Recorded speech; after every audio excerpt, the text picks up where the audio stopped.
Cumprimentamos a todos com a paz de nosso Senhor e Salvador Jesus Cristo. Estamos iniciando mais uma EBD na TV. Sou o pastor Henrique, moro atualmente em Cajamar, São Paulo. Se você deseja nos convidar, estamos à disposição. Você entra em contato conosco por esse telefone, 99951520454, que é meu WhatsApp também. Meu e-mail, henriquelhas@hotmail.com. Não se esqueça de dar aí um joinha, legal, gostei. Se inscreve em nosso canal, para nós podermos divulgar para mais gente. Quanto mais gente entra aí no canal, se inscreve, mais o trabalho é divulgado para outras pessoas. Então nos ajude, faça agora, não deixe para depois. Clique em inscrever-se e você estará nos ajudando. Se você deseja receber os slides que nós usamos aqui, mais estudos escritos para a lição, para te ajudar na lição, então entre em contato conosco por esse telefone e WhatsApp. Eu envio para você gratuitamente em PDF e PowerPoint. Também posso colocar você em um dos nossos grupos. Nós temos 20 grupos onde eu posto esses PDFs, também PowerPoint, também mais comentários a respeito da lição. Tudo gratuitamente. Você já recebe semanalmente. Não é grupo de bate-papo, não é grupo onde se pode postar qualquer coisa. Só eu posto lá, é só o material da Escola Bíblica Dominical.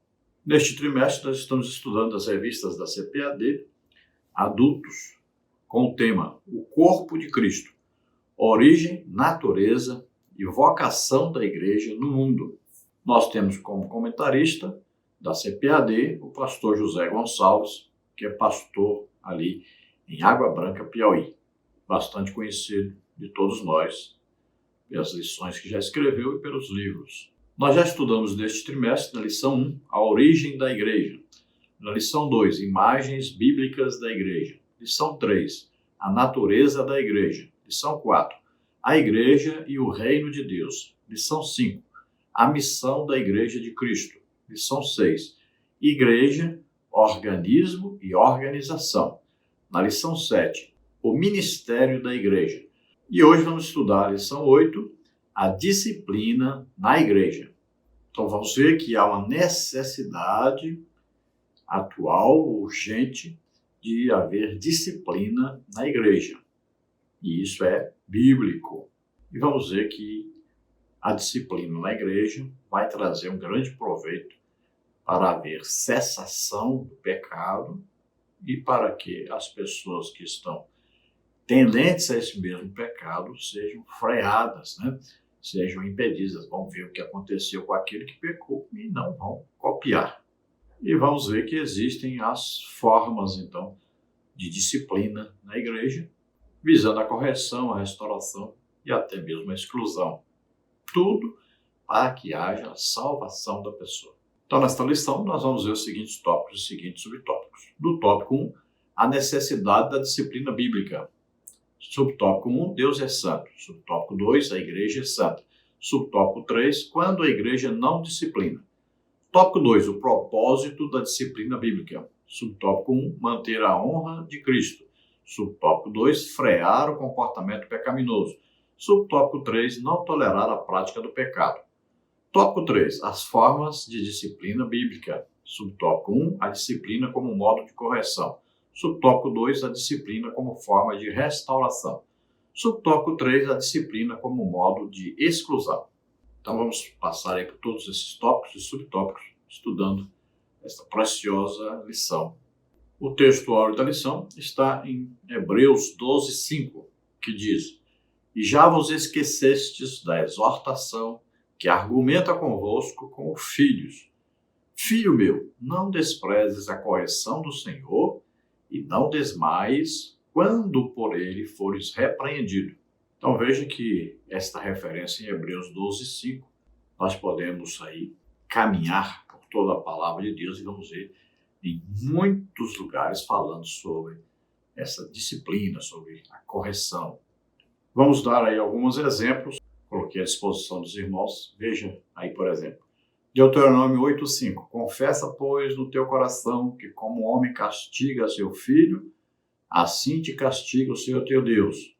Segundo livro de Samuel 7:14. Eu lhe serei por pai E ele me será por filho, e se vier a transgredir, castigá-lo-ei com vara de homens e com açoites de filhos de homens. Salmos 32:1. Bem-aventurado aquele cuja transgressão é perdoada e cujo pecado é coberto. Salmos 73:14. Pois todo dia tenho sido afligido e castigado cada manhã. Salmos 94:12. Bem-aventurado é o homem a quem tu repreendes, ó Senhor, e a quem ensinas a tua lei. Salmos 119:71. Foi-me bom ter sido afligido para que aprendesse os teus estatutos. Salmos 119:75. Bem sei eu, ó Senhor, que os teus juízos são justos e que em tua fidelidade me afligiste. Provérbios 13:24. O que retém a sua vara aborrece a seu filho, mas o que o ama a seu tempo castiga. Provérbios 19:18. Castiga teu filho enquanto há esperança, mas para o matar não alçarás a tua alma. Provérbios 22:15. A estutícia está ligada ao coração do menino, mas a vara de correção a afugentará dele. Provérbios 23:13. Não retires a disciplina da criança, porque fustigando-a com a vara, nem por isso morrerá. Provérbios 29:15. A vara e a repreensão dão sabedoria, mas o rapaz entregue a si mesmo envergonha sua mãe. Provérbios 23:17. Castiga o teu filho e te fará descansar e dará delícias à tua alma. Então veja que sempre a palavra de Deus está nos orientando sobre a disciplina, sobre a correção. E aqui a palavra dada, então, na carta aos Hebreus, está falando: quando você for repreendido, não desmaie, não passe mal, não pense que é ruim, não pense que o Senhor está querendo te matar. Não, Ele está querendo te corrigir, está querendo te usar, e para poder te usar mais ainda, Ele precisa que você esteja no ponto certo, que você esteja compreendendo que na situação que vai ser usado, você precisa estar adaptado a essa situação. Então, aceite a correção, aceite a repreensão do Senhor, aceite o castigo que muitas vezes pode vir, para que estejamos, então, de acordo com aquilo para o que o Senhor quer nos usar. A verdade prática diz: a disciplina cristã é uma doutrina bíblica necessária, pois permite ao crente refletir o caráter de Cristo.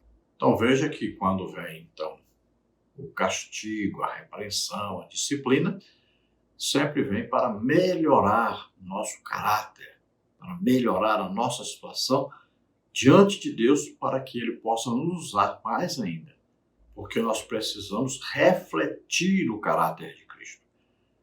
Então nós representamos Jesus na terra. O mesmo Espírito Santo que estava em Jesus está em nós, e nós estamos aqui representando Jesus. Onde quer que nós estejamos, Jesus está ali através do Espírito Santo que está em nós. O Espírito Santo é Deus, Jesus é Deus. O que é que Jesus fazia? Ensinava, pregava, curava a todos. Então nós devemos ser imitadores de Jesus, representantes de Jesus, refletindo. Veja bem, nós nunca vamos ser Jesus, mas nós vamos refletir Jesus em nossa vida. Nós vamos fazer aquilo que Jesus estaria fazendo. Vamos pregar, ensinar aquilo que Jesus estaria pregando e ensinando. E vamos ministrar aos outros para que todos sejam curados, sejam libertos, assim como se Jesus estivesse aqui fazendo. E Ele está, na verdade, porque Ele faz isso através do Espírito Santo em nós. A leitura bíblica em classe está em Hebreus 12, de 5 a 13, que diz: E já vos esquecestes da exortação que argumenta convosco como filhos. Filho meu, não desprezes a correção do Senhor e não desmaies quando por Ele fores repreendido, porque o Senhor corrige o que ama e açoita qualquer que recebe por filho. Se suportais a correção, Deus os trata como filhos, porque que filho há a quem o pai não corrige? Mas se estais sem disciplina, na qual todos são feitos participantes, sois então bastardos e não filhos. Além do que, tivemos nossos pais segundo a carne, para nos corrigirem, e nós os reverenciamos, Não nos sujeitaremos muito mais ao Pai dos Espíritos para vivermos? Porque aqueles, na verdade, por um pouco de tempo, nos corrigiam como bem lhes parecia, mas este, para nosso proveito, para sermos participantes da sua santidade. E, na verdade, toda correção ao presente não parece ser de gozo, senão de tristeza, mas depois produz um fruto pacífico de justiça nos exercitados por ela.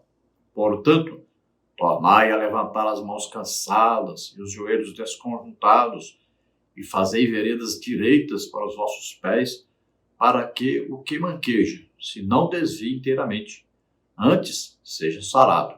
Veja que a repreensão, a correção, vem para que aquele que está abatido, está aí pensando, desanimado, desistir, porque recebeu essa correção, recebeu esse castigo, e ele se levante. Olha aí, a pessoa já está ali, né?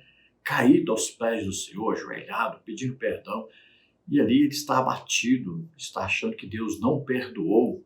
Então, esta repreensão, esse castigo, tudo vem para que a pessoa se levante, perceba, não, eu fui corrigido, eu merecia ser corrigido, eu fui disciplinado, eu merecia a disciplina, mas agora eu vou me levantar, eu agora vou me disponibilizar, eu agora vou trabalhar para o Senhor e agora restaurado, uma nova situação, uma nova realidade. E agora combatendo contra o pecado e vencendo o pecado. E de maneira diferente agora. Então nossos pais nos corrigiam. Veja bem, muitas vezes os castigavam, né? Antigamente era na base do cinto, né? Ali na vara de marmelo, de goiabeira. Minha mãe usava a tomada do ferro elétrico, né? Então, nós apanhamos quando éramos pequenos e funcionou, né? Nós vamos ver que, na realidade, funcionou. Aqueles que apanharam mesmo, foram repreendidos, castigados, eles aprenderam muito. Naquele tempo, né, era difícil ver o que nós vemos hoje, aí para todo lado. Então, os filhos hoje são totalmente diferentes, rebeldes, desobedientes, porque não foram corrigidos adequadamente. E aí tem até lei para proteger as pessoas hoje, né? E aí eles não são castigados, não recebem a disciplina da vara, como está na palavra de Deus. E aí as pessoas hoje querem viver sem a palavra de Deus e está aí. Os filhos estão batendo dos pais, não respeitam o pai mais, fazem o que querem.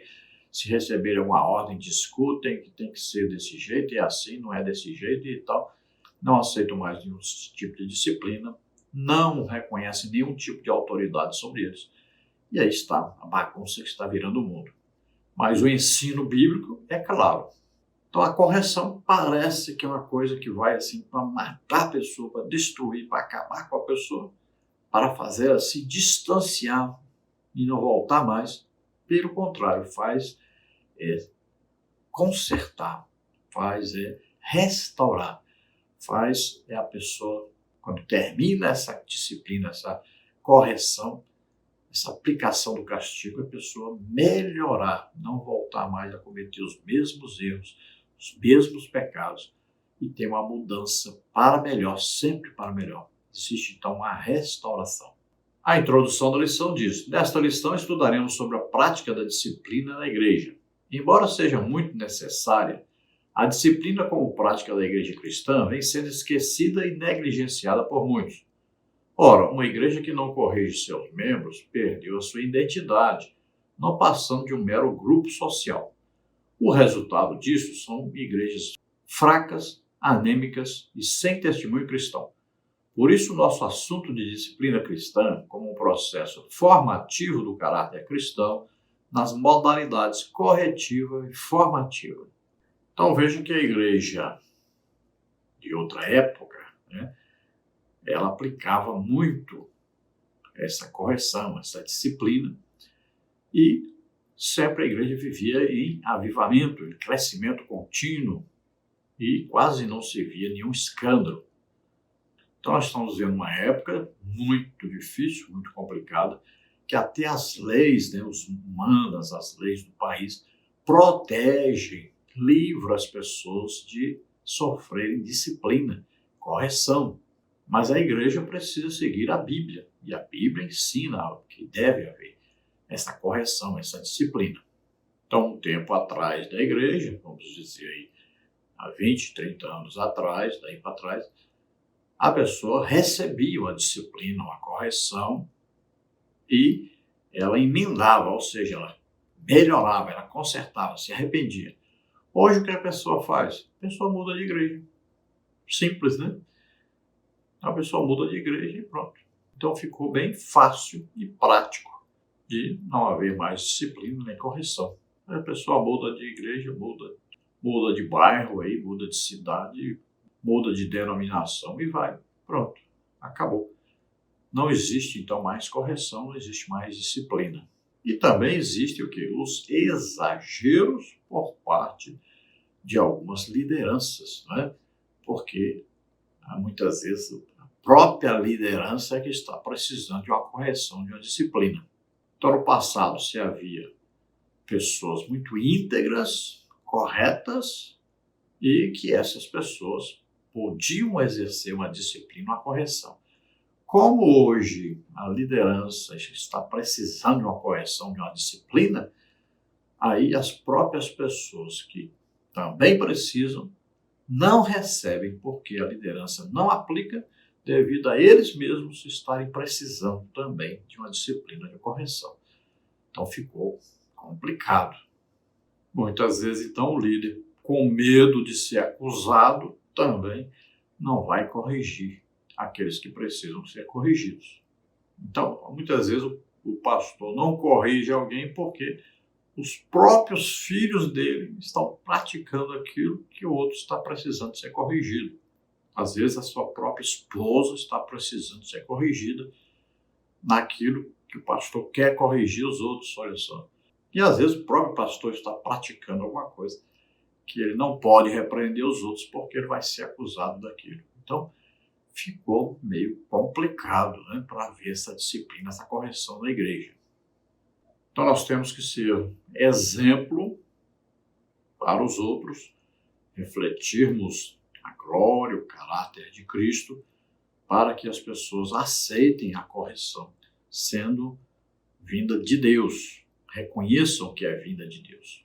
Então, veja que as igrejas estão sendo enfraquecidas, estão fragilizadas, estão esfriando espiritualmente, devido a uma dessas coisas que é exatamente a falta de disciplina, a falta de correção, a falta de formação nesse caráter, nessa moral. Tópico 1. A necessidade da disciplina bíblica. Subtópico 1. Deus é santo. Santidade é um dos atributos de Deus e, por isso, é uma das causas que justificam a necessidade da disciplina na igreja. Eu sou santo, está escrito em Levítico 11:45. Deus é santo e, como tal, deve ser reconhecido. Jesus mostrou na oração do Pai Nosso a necessidade de reconhecermos a santidade de Deus. Santificado seja o teu nome. Mateus 6:9. Quando Jesus se faz presente, a nossa pecaminosidade se evidencia. E vendo isso, Simão Pedro prostrou seus pés de Jesus, dizendo: Senhor, ausenta-te de mim, porque eu sou um homem pecador. Lucas 5:8. Assim, quando o comportamento pecaminoso na vida do crente não é corrigido, a santidade de Deus deixa de ser reconhecida. Então, olha, por que nós devemos sermos santos? Porque devemos investir na santificação, que é um processo na nossa vida cristã. Existe a santificação posicional, que é aquela no dia que nos convertemos, que aí somos declarados santos porque recebemos o perdão por todos os pecados, somos justificados pelo sacrifício de Jesus Cristo em nosso lugar. Então ali somos declarados santos. Agora existe a santificação progressiva. Então, é quando dizemos assim, estamos sendo salvos. Naquele dia fomos salvos, fomos perdoados, fomos declarados santos. Agora estamos num processo, né? Um processo de santificação, de separação para Deus, que é a luta contra o pecado. Nós vamos lutando, vamos vencendo o pecado que vem nos tentando, né? Nos tentando fazer voltar ao passado, voltar ao pecado. nós vamos combatendo isso, vamos vencendo. Então, toda a nossa vida, quem é santo, santifique-se mais ainda. É uma luta cotidiana. E existe a santificação, que é a santificação final, né? A santificação gloriosa no dia do arrebatamento, daí para frente. Então, é a santificação futura, é a santificação eterna. Aí nunca mais pecaremos. Mas durante, então, o nosso processo de vida cristã aqui na Terra, enquanto estivermos na vida cristã cotidiana, na prática da vida cristã, existe uma luta para nos santificarmos, porque Deus é santo. E olha, quem mora em nós? O Espírito Santo. Então veja só, nós temos que cada dia lutarmos, nos santificarmos, nos separarmos para Deus e evitarmos o pecado e combatermos o pecado e vencermos o pecado. E nós temos que nos esforçarmos por isso. E a santificação é em todas as áreas. É espírito, é alma e é corpo. Então, o que nos faz sentir a necessidade da santificação? É a proximidade de Jesus.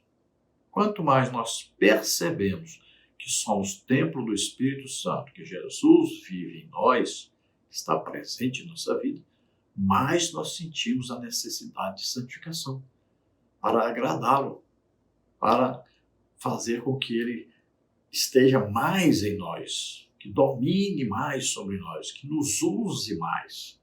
Por isso nós temos insistido tanto. A igreja precisa investir mais em evangelização. Quanto mais a igreja vai evangelizar, mais sente a necessidade da presença de Jesus Cristo. Mais sente a necessidade de se santificar para poder ganhar mais almas.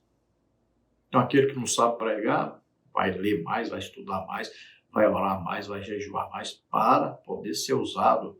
Aquele que encontra um demônio pela frente vai sentir mais necessidade de se consagrar, estar orando, jejuando mais, estudando mais para poder expulsar demônios quando for necessário. Aquele que encontra com alguém doente, enfermo, ora, a pessoa não é curada, vai sentir mais necessidade de buscar a presença de Deus para a próxima vez que orar, a pessoa ser curada. Agora estamos vivendo uma época que as pessoas não sabem nem para o que foram chamados. Não estão buscando ganhar almas, não estão evangelizando. Então, não há santificação, não há busca por santificação, não há busca por mais de Deus, pela presença de Deus. E quando Deus está presente, então há santificação. É necessária a santificação. Muitas vezes a pessoa pensa que santificação é costume. Não, é porque eu uso aqui a roupa de crente, eu tenho a Bíblia de crente, eu vou para a igreja como todo crente. Isso não é santificação. Não é porque na igreja você está de um jeito que quer dizer que você é santo, porque fora da igreja você está de outro jeito. Você não é santo porque usa um terno ou porque usa uma saia comprida. Às vezes o seu coração não está nessas coisas, está fazendo por obrigação, uma representatividade apenas. Muitas vezes é uma hipocrisia. Então, quando sentimos a presença de Deus em nós, quando desejamos ser usados por Deus, aí nós investimos mais na santificação para agradar o Senhor, para sermos mais usados por Deus. Muitas vezes também por pensarmos que Jesus vai demorar muito tempo ainda para vir nos buscar no arrebatamento. Então não nos dedicamos o suficiente para a nossa santificação. Então temos que estar sempre pensando, Jesus volta hoje. Hoje ele vem me buscar. Então a gente tem que estar pronto hoje, não é amanhã. Não vou me preparar, eu tenho que estar pronto hoje, agora. Subtópico 2, a igreja é santa. Deus é santo e a igreja também deve ser. Sede santos porque eu sou santo. 1 de Pedro 1,16. Ao formar seu povo, tanto na antiga como na nova aliança, o desejo do Senhor é que ele fosse um povo separado. Na verdade, a palavra grega, ágios, que se lê aí chadeus, traduzida como santo, possui o sentido de separado ou consagrado. Então veja, Deus é santo, a igreja de Deus, a igreja, corpo de Cristo, também deve ser santa. Assim como é santo o Senhor da igreja, também a igreja deve ser santa. Então, esse processo de santificação é a separação para Deus, é uma dedicação a Deus, é nos tornarmos vasos para uso de Deus. Então, veja, tem lá um vaso que é para ser usado para se jogar lixo, já tem outro vaso que é usado aí para colocar uma planta, e já existe um outro vaso que é para colocar joias de ouro, né? Então, são vasilhas. Aí nós temos que ver qual vasilha nós queremos ser. Então, para que Deus possa nos usar, nós temos que ser uma vasilha tal que Ele possa nos usar, porque Ele possa estar dentro de nós, nos usando. Então, a palavra aí para santificação, separação, consagração. Então, nós nos entregamos totalmente a Deus.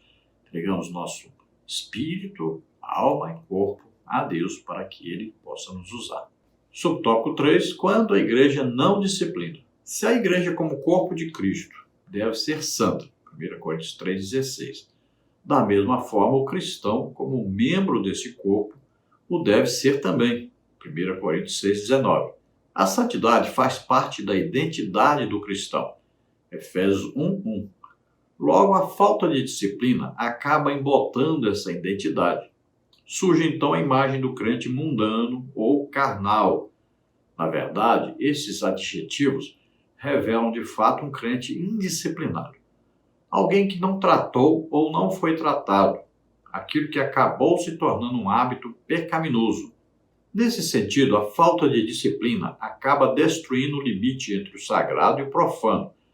Portanto, uma igreja que não disciplina seus membros torna-se mundana. Apocalipse 3,19.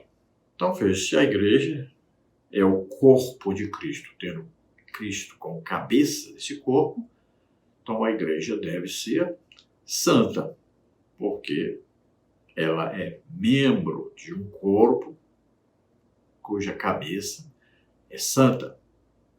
Então, todo o corpo tem que ser santo.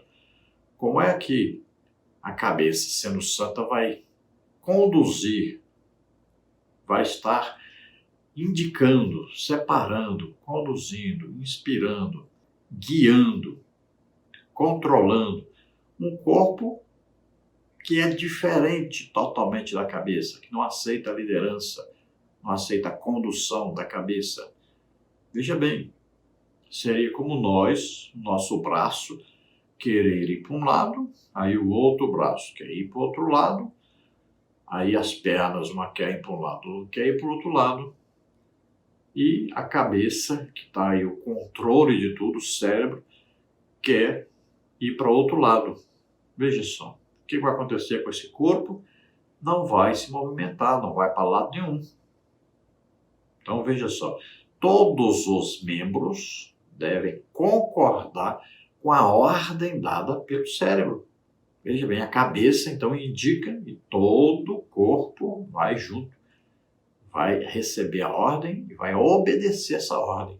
Então tem que haver comunhão entre o corpo e o cérebro, o controle, né? A cabeça, aí onde está o controle de tudo.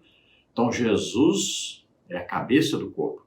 Então todo o corpo deve obedecer a orientação da cabeça, que é Jesus Cristo. Para isso, se Jesus é santo, todo o corpo tem que se tornar santo. Agora é evidente que sempre vai haver membros que estarão fora desse controle, que não querem concordar, não querem obedecer esse controle. Então o que acontece? Deve haver uma correção. Então esse membro vai acontecer o quê? Ele está doente, né? Ele está fora da ação, que é a cabeça, que é o controle do corpo. Então, ele está desligado temporariamente. Para ele voltar a funcionar, ele precisa, então, sofrer uma correção. Ali, todo o corpo vai trabalhar para que haja essa correção desse membro que está com problema. Veja bem, então você machucou aí o pé. Todo o corpo vai sofrer com isso. Então, todo o corpo vai ter que trabalhar para a restauração desse pé, para que esse corpo volte a funcionar corretamente. Veja que imediatamente quando há um machucado, uma coisa coisa aconteceu, né? O sangue vai ser concentrado ali, todo o corpo vai ser movimentado para que aquele membro receba uma restauração. E é assim que funciona. Então a igreja é do mesmo jeito. Se um membro padece, né, todo o corpo padece. Então a igreja tem que aprender que a disciplina, a correção de um membro vai trazer benefícios para todos. Olha lá, Israel perdeu uma guerra, teve várias mortes na cidade de Ai, por causa da ação de uma pessoa. Olha lá, um membro causou prejuízo enorme a todo o corpo. Então, todo o povo hebreu sofreu por causa de uma ação de uma pessoa, de um dos seus líderes, né? Então ele errou, pecou, fez o que não era permitido, que foi proibido por Deus, e todos sofreram, perderam a guerra, e várias pessoas morreram por causa de uma mesma pessoa, de Acã. Então veio o quê? A correção, a disciplina de Deus, e então todo o corpo foi beneficiado. Na próxima guerra, todos foram beneficiados e venceram a guerra.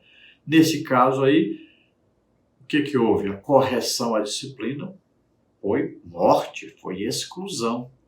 Já no caso dos gibeonitas, então veja, não houve a morte, houve uma correção à disciplina, mas não tiveram que morrerem devido a isso. Foram enganados, né?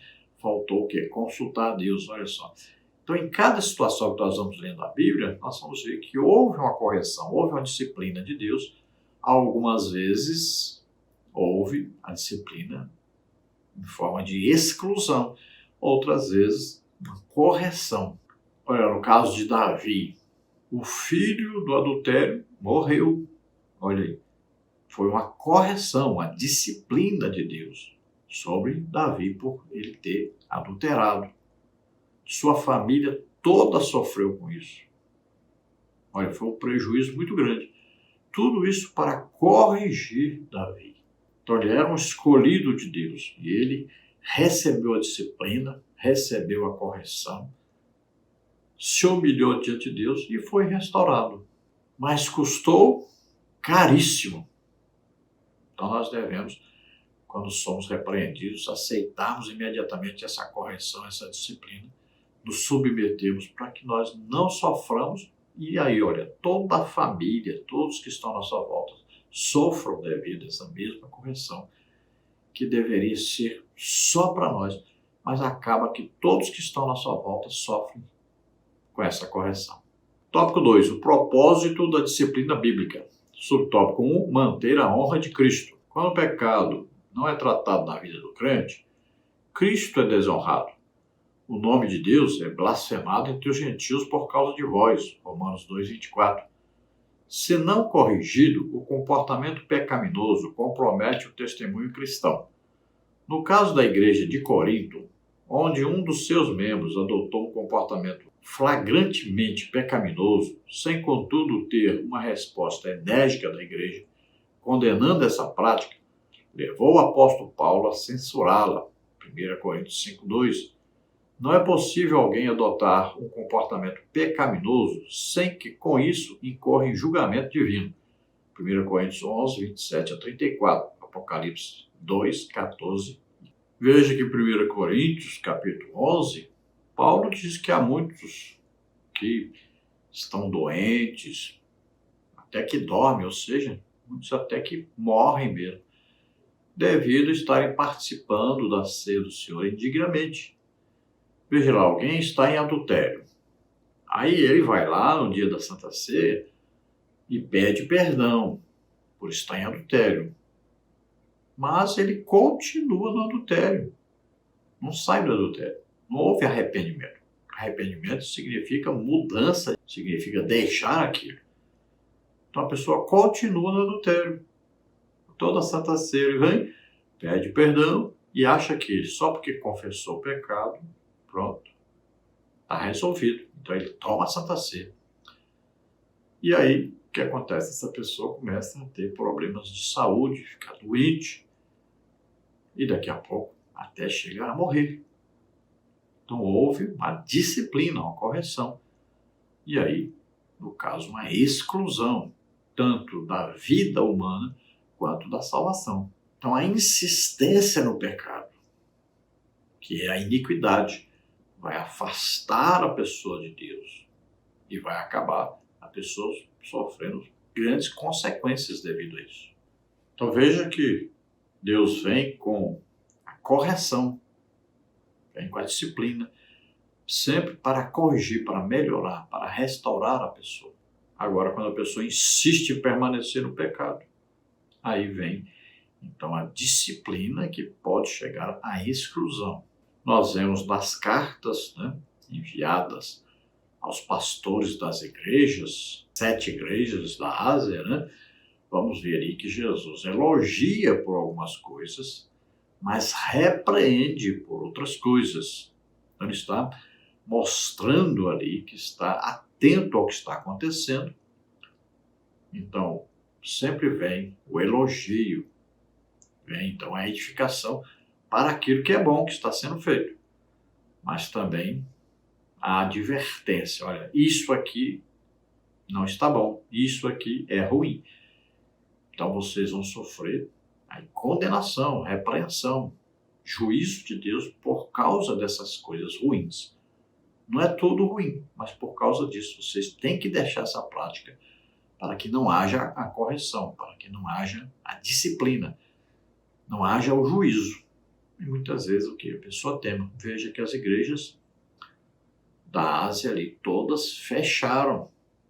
Não existem mais aquelas igrejas. Porque não obedeceram, não atentaram para a disciplina do Senhor, para a correção do Senhor. E hoje, as igrejas daquele lugar se tornaram tudo que mesquitas, São tudo agora muçulmanos.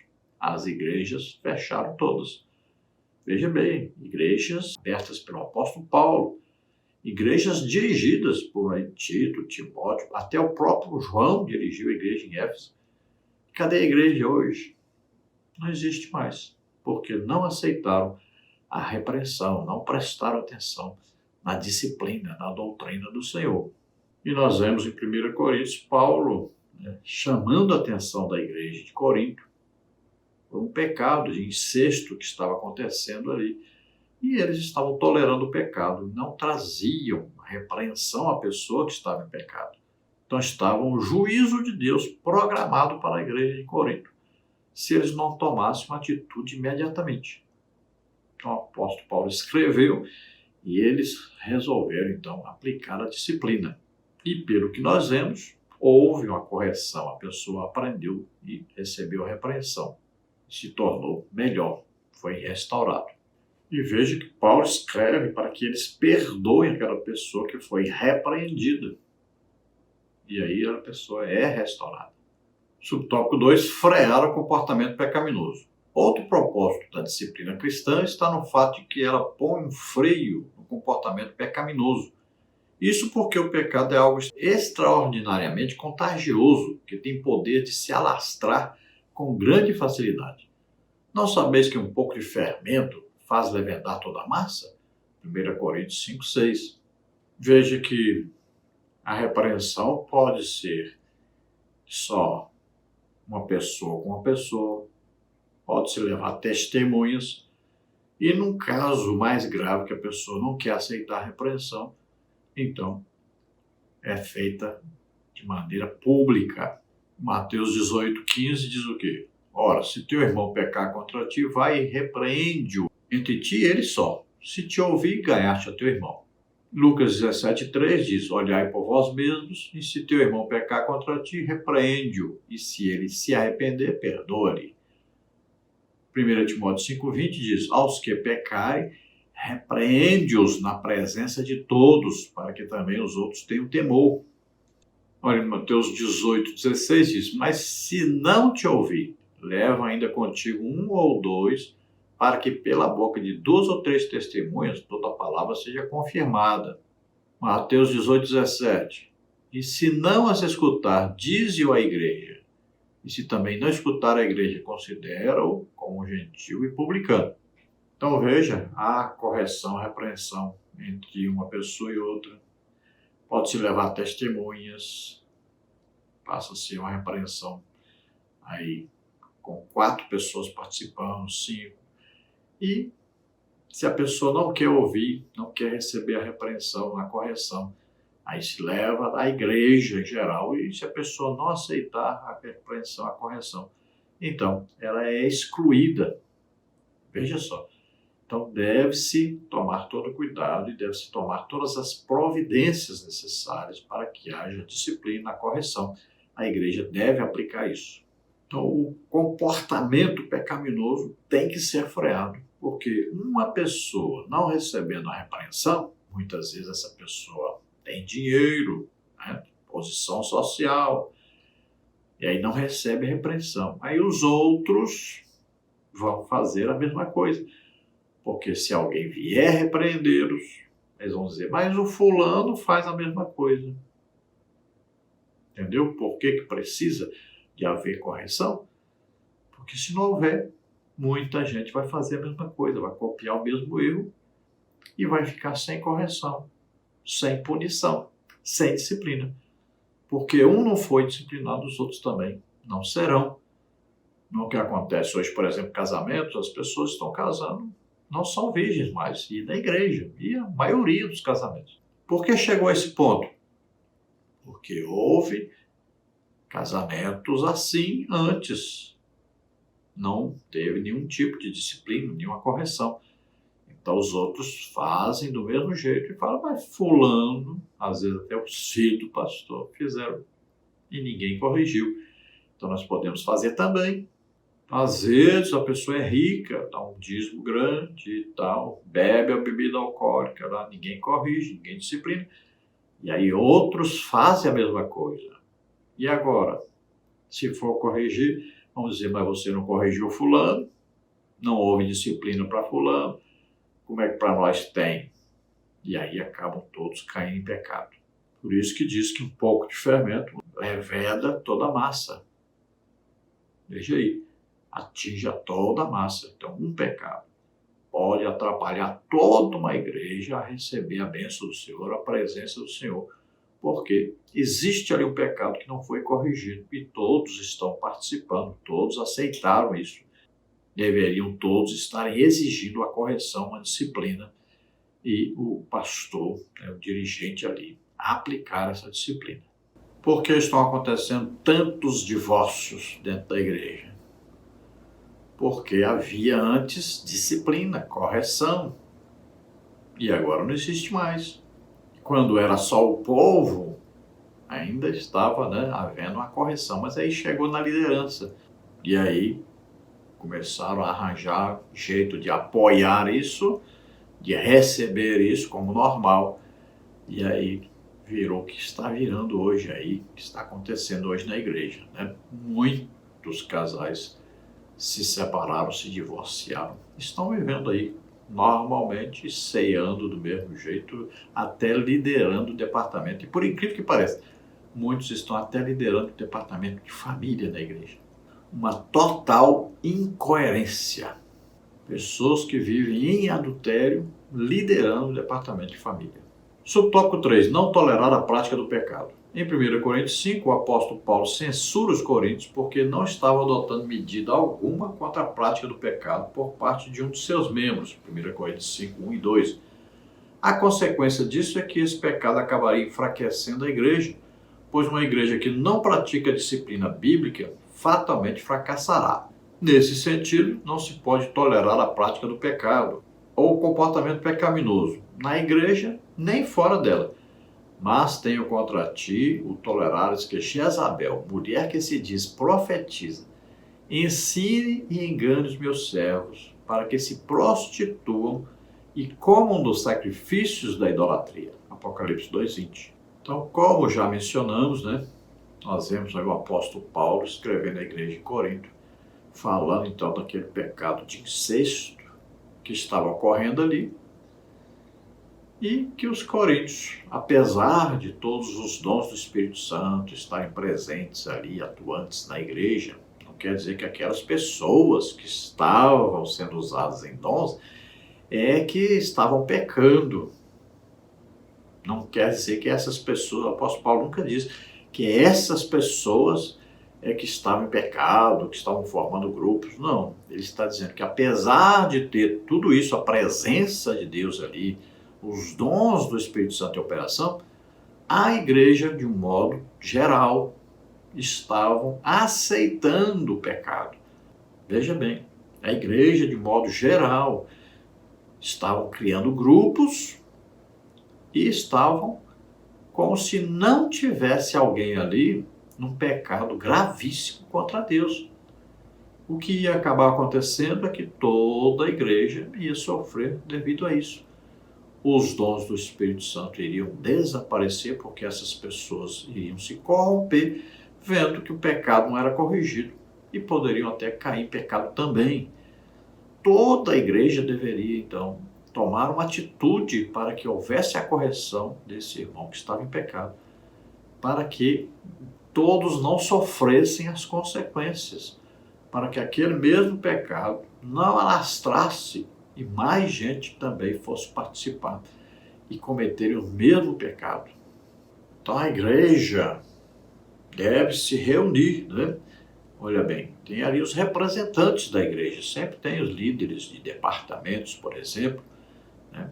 Então o povo vai exigir, olha, leve o pastor, faça uma reunião, fale com o pastor para tomar uma atitude, porque está acontecendo assim, assim, assim. Toda a igreja, então, deve exigir. Às vezes o pastor ou não está sabendo, ou não quer tomar uma atitude, ou não tem até permissão da liderança geral da igreja para tomar uma atitude. Então, se o povo vier a ele, ele vai levar esse problema à liderança geral da igreja, e a liderança geral da igreja, né, vai tomar uma atitude quanto a esse pecado que está sendo cometido ali. Porque se não fizerem isso, vai acabar o pecado se alastrando e toda a igreja sofrendo as consequências devido a esse pecado. Então a correção, essa palavra na Bíblia, é usada para regenerar, para emendar, para restaurar, para disciplinar. Assim como os pais corrigem os seus filhos, né? Assim também Deus corrige os seus filhos, que somos nós, a igreja. Então essa palavra aí, disciplina, correção, ela tem um duplo sentido. Tanto ela vem para instruir, para guiar, para argumentar. Agora ela vem também com o sentido de punir, de castigar, de reprovar. Veja que o pai tem, né, aí a maneira de falar alguma coisa que o filho fez de errado, falar que aquilo está errado e tal. E se houver a insistência do filho naquilo, o pai faria o quê? Então, castigaria, muitas vezes chegando à vara da correção que está escrito na Bíblia, a orientação bíblica. Então, aí é o castigo.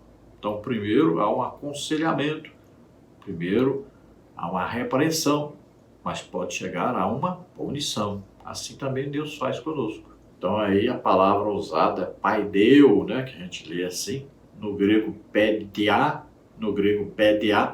que significa educar um filho.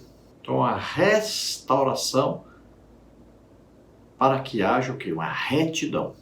Lá no hebraico a palavra é mussar, que significa disciplina, castigo, repreensão, correção, disciplina. Tópico 3, as formas de disciplina bíblica. Subtópico 1, a disciplina como modo de correção. As Escrituras mostram a necessidade de sermos corrigidos. A correção contribui para o crescimento e formação do caráter cristão. Porque que filho há quem o pai não corrija? Hebreus 12:7. Todos os crentes, de alguma forma, tiveram a necessidade de ser corrigidos em algum momento. Se alguém não é corrigido quando erra, então, segundo a Bíblia, trata-se de um bastardo e não de filho. Hebreus 12:8. Pedro, por exemplo, teve que ser corrigido por Paulo quando adotou uma atitude visivelmente errada em relação aos gentios, Gálatas 2:11 a 14, Quando o crente comete alguma falta e não é corrigido, a tendência é que isso acabe se tornando um comportamento.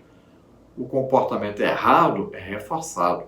Dessa forma, o alvo da disciplina é levar aquele que pecou ou vive na prática do pecado à restauração e reconciliação. Gálatas 6:1. Então veja, quem é que algum dia não foi repreendido? Quem é que algum dia não foi disciplinado? Todos nós recebemos isso, né? Nós recebemos do nosso pai, da nossa mãe, às vezes de um professor na escola, às vezes de uma autoridade policial, às vezes de um patrão. Todos nós, um dia, fomos repreendidos. Se não formos em casa, seremos lá na rua, ou no trabalho, ou na escola. Mas sempre houve isso. E assim, Deus também se comporta, corrigindo seus filhos. Sempre ele vem com aconselhamento, a repreensão, e se for necessário, haverá então uma disciplina, haverá o castigo. Muitas vezes até pode acontecer o juízo. Nós vemos grandes homens de Deus ser corrigidos, né? Como, por exemplo, nós vimos lá o Adão sendo corrigido por Deus, vamos ver o Caim sendo corrigido por Deus, vamos ver o rei Davi, vamos vendo aí todos os reis de Israel, né? Então sempre Deus veio com a correção. Muitas vezes a correção é sobre uma pessoa, às vezes é sobre uma nação inteira, como Israel várias vezes recebeu repreensão, recebeu castigo, né, de Deus, juízo de Deus, e as outras nações também. Pedro, por incrível que você ache, né, que pareça, foi repreendido pelo apóstolo Paulo, porque ele estava ali conversando com Paulo, com Barnabé, apoiando a eles, porque o seu trabalho era dirigido mais aos judeus, mas Paulo foi chamado com um trabalho mais dirigido aos gentios. Pedro concordava com ele, mas aí quando chegaram os outros judeus, os líderes, né, principalmente ali Tiago, que era o líder, o irmão do Senhor, que estava liderando a igreja na época dessa reunião ali, dessa convenção que houve ali na igreja em Jerusalém, você vê em Atos 15, Pedro de repente se afastou de Paulo como se não concordasse mais com ele. E Paulo então o repreende diante de todos, porque ele estava se comportando de maneira errada. E veja que Pedro recebeu a repreensão e não ficou odiando Paulo. Depois ele elogia Paulo, escrevendo a respeito de Paulo, falando das grandes revelações que Deus deu ao apóstolo Paulo, que muitas vezes não era compreendido por todos, mas Pedro dando autoridade a Paulo, reconhecendo a autoridade de Paulo.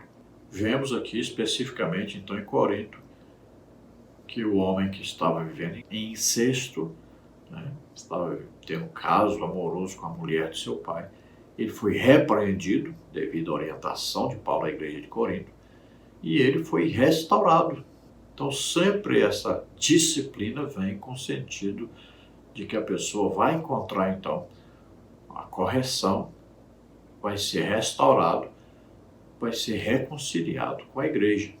Essa correção, essa disciplina, né, nunca visa aí afastar a pessoa, destruir a pessoa, a vida espiritual da pessoa, desviar a pessoa, levar a pessoa à morte, né? Nada disso. Sempre visando a restauração, sempre visando a reconciliação da pessoa, tanto com Deus quanto com a igreja.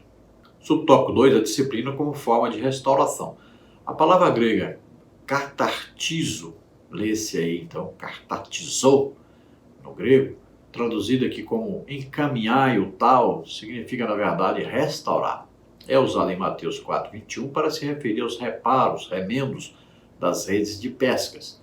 O sentido, portanto, é fazer com que a pessoa atingida pelo pecado seja restaurada ao seu anterior estado de bem-estar com Deus, da mesma forma que uma rede de pesca volta à sua utilidade após ser consertada. Nesse aspecto, dizemos que a disciplina cumpre o importante papel de restaurar o ferido, conforme a instrução do apóstolo Paulo à igreja de Corinto para que restaurasse o faltoso à comunhão. 2 Coríntios 2, 5-8. Então veja, quando se saía para a pesca, jogava-se ali a rede batia no fundo ali, às vezes uma pedra, rasgava, né? e sujava muito. Às vezes vinha ali coisas que as pessoas jogaram no mar, vinha até mato e muita coisa.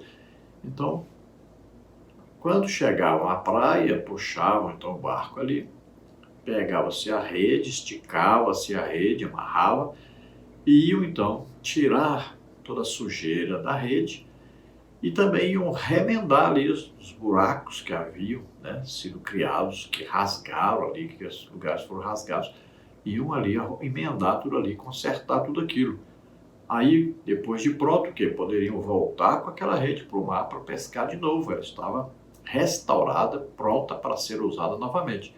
Assim também, quando há correção, a disciplina na igreja, a pessoa vai ser o quê? Restaurada, né? Para poder ser usada novamente por Deus, para entrar em comunhão novamente com a igreja, ser uma bênção novamente para a igreja. Vamos ler aí a carta do apóstolo Paulo, né? Segunda carta do apóstolo Paulo aos Coríntios, capítulo 2, versículos 5 a 8. Porque se alguém me contristou, não me contristou a mim, senão em parte, para vos não sobrecarregar a vós todos.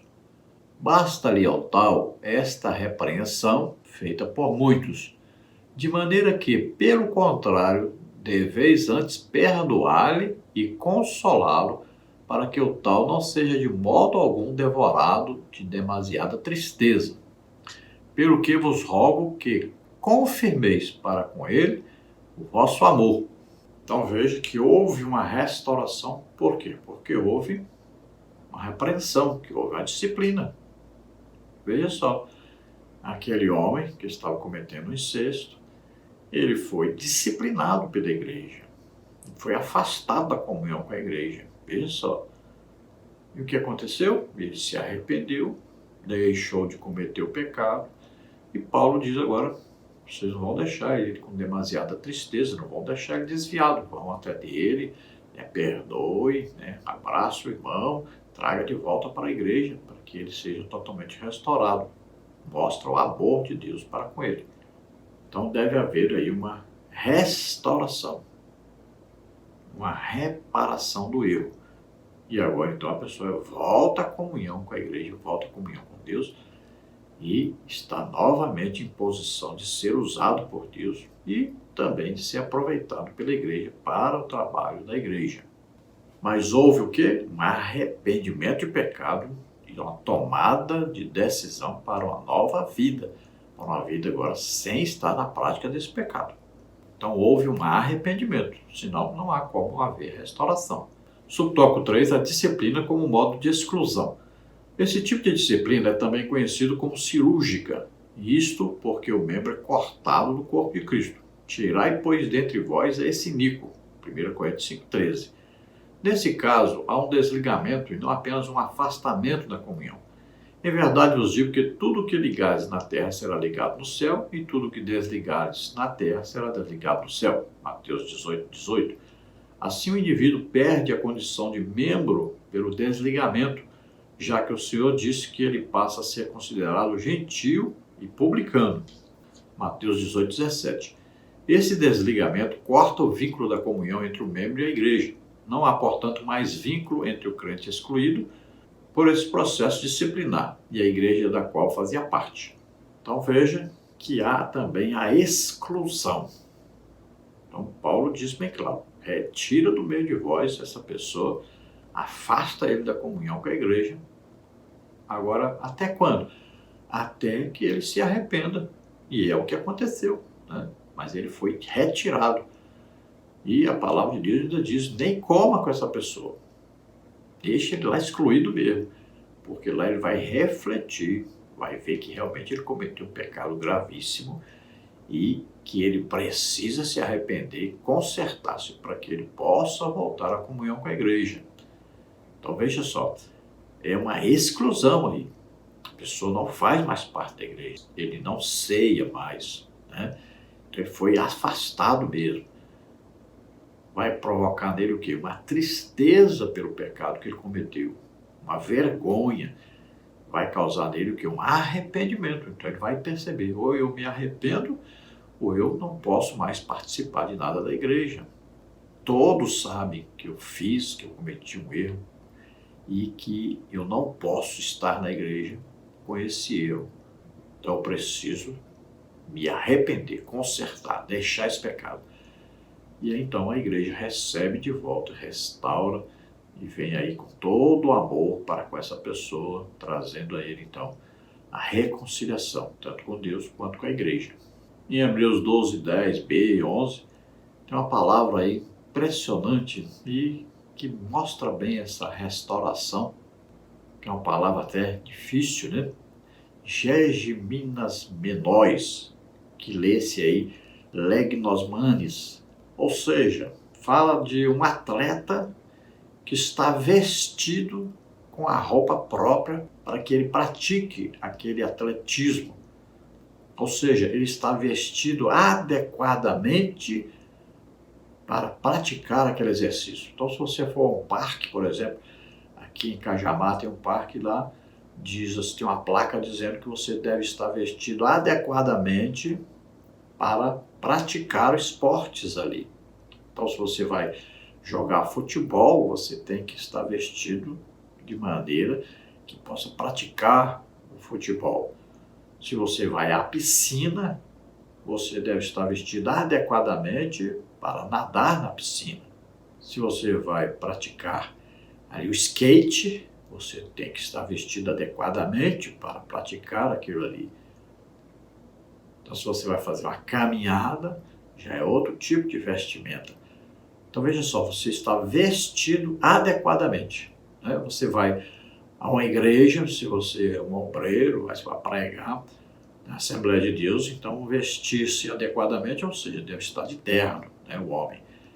Mulher vestida uma roupa que não vai mostrar, né, uma parte íntima. Então, veja só, vestido adequadamente. Então, olha só, a pessoa foi corrigido, agora ele está vestido adequadamente para ser usado por Deus novamente, para fazer o trabalho da igreja novamente. Ele está restaurado. Conclusão. Nesta lição, vimos o valor da disciplina cristã sob diferentes aspectos. A disciplina se mostra necessária quando sabemos que Deus é santo e exige que seu povo seja santo. Por outro lado, a disciplina também cumpre os propósitos de Deus quando ela conduz o cristão a se conformar com o caráter de Cristo. Uma igreja indisciplinada, portanto, perdeu o bom cheiro de Cristo. 2 Coríntios 2,14. Então vimos aí a necessidade de disciplina na igreja. Primeiro, porque Deus é santo. Segundo, porque a igreja, sendo de Deus, tendo o Espírito Santo, a igreja também é santa. E vimos que se a igreja não usar a disciplina, então vai virar uma bagunça, vai haver um esfriamento e vai haver uma grande perda para a obra de Deus. Vemos então que o propósito da disciplina bíblica é manter a honra de Cristo, é frear o comportamento pecaminoso e é não tolerar o pecado no meio da igreja que prejudica toda a igreja. Vimos que existem as formas de disciplina da igreja. Então tem a disciplina como forma de correção do pecado, correção da pessoa. E a disciplina visa sempre a correção da pessoa, o arrependimento de pecados, e vai haver aí uma restauração dessa pessoa. Agora existe a disciplina que vai também exigir a exclusão da pessoa, mas tudo isso visando sempre que haja uma reconciliação, que haja um arrependimento, uma mudança de atitude para que a pessoa volte à comunhão da igreja.